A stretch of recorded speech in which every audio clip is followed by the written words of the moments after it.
Bapak Ibu Saudara yang dikasihi Tuhan, kita berjumpa kembali di dalam renungan online awal minggu ini bersama dengan saya, Pendeta Ponco. Bacaan Alkitab diambil dari kitab Roma pasal 1 ayat 18 sampai dengan ayat 32. Namun sebelum kita membaca dan merenungkannya, mari kita berdoa terlebih dahulu. Bapa Surgawi, terima kasih untuk hari yang baru. Tolonglah kami untuk mampu menjalani kehidupan ini dengan baik dan memuliakan-Mu. Kami hendak merenungkan firman-Mu, tolonglah supaya kami dapat memahami dan mempraktekkannya di dalam kehidupan kami. Di dalam Kristus Yesus kami berdoa. Amin. Saya akan membacakan beberapa ayat saja. Yang pertama ayat 24, di sana dikatakan, "Karena itu Allah menyerahkan mereka kepada keinginan hati mereka akan kecemaran, sehingga mereka saling mencemarkan tubuh mereka." Ayat 26, "Karena itu Allah menyerahkan mereka kepada hawa nafsu yang memalukan, sebab istri-istri mereka menggantikan persetubuhan yang wajar dengan yang tak wajar." Ayat 28, "Dan karena mereka tidak merasa perlu untuk mengakui Allah, maka Allah menyerahkan mereka kepada pikiran-pikiran yang terkutuk, sehingga mereka melakukan apa yang tidak pantas." Bapak Ibu Saudara, apa yang paling Bapak Ibu Saudara takutkan dalam kehidupan ini? Saya percaya jawabannya berbeda-beda sesuai dengan pengalaman Bapak Ibu Saudara masing-masing. Kalau saya, yang paling saya takutkan adalah ketika Tuhan tidak lagi berurusan dengan hidup saya.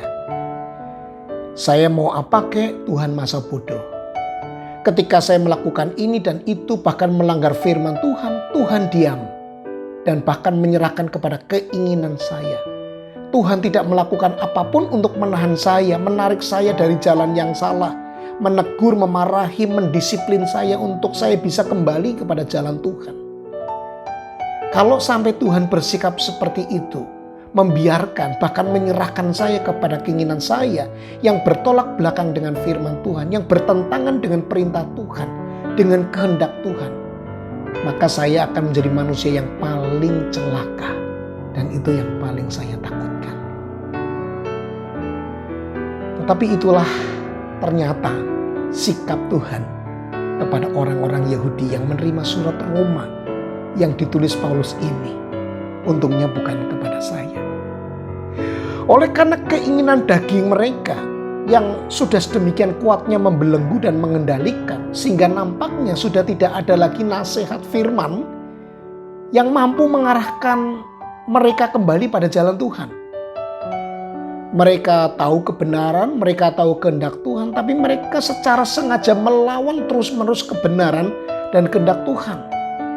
Mereka berkajang di dalam dosa, menyangkal Tuhan yang sudah menyatakan diri di dalam Yesus Kristus, dan mereka menciptakan Tuhan mereka sendiri, dan dengan demikian mereka merasa bebas melakukan apa saja sesuka hati mereka, walau itu jelas melanggar prinsip firman. Terhadap orang-orang bebal ini kemudian Tuhan menyerahkan mereka kepada keinginan mereka itu, membiarkan mereka itu hidup di dalam dosa yang makin dalam. 3 kali kita menemukan kata yang sama yang tadi sudah saya baca. Tuhan menyerahkan mereka. Menyerahkan kepada keinginan daging, hawa nafsu, pikiran yang kotor, keinginan untuk hidup dalam kecemaran.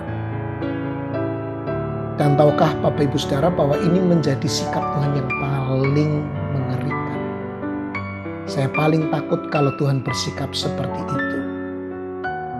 Sepertinya sudah tidak ada cara lain untuk menarik saya kembali kepada jalan yang benar.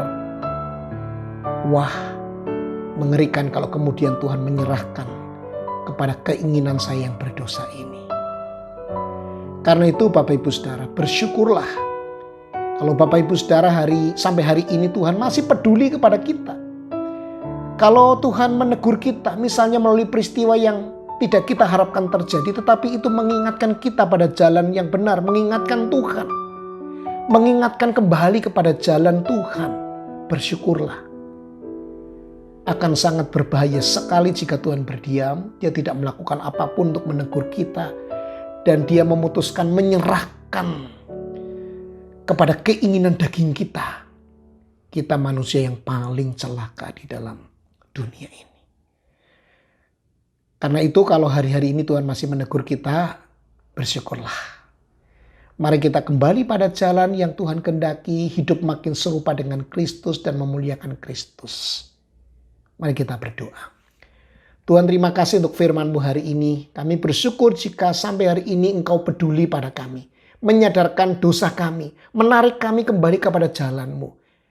Sekalipun acap kali sakit buat kami. Tetapi kami tahu adalah baik buat kami. Jagailah kami agar kami setia menyembah-Mu dan melayani-Mu selama-lamanya. Berkatilah jemaat-Mu hari ini ya Tuhan. Di dalam Kristus Yesus kami berdoa. Amin.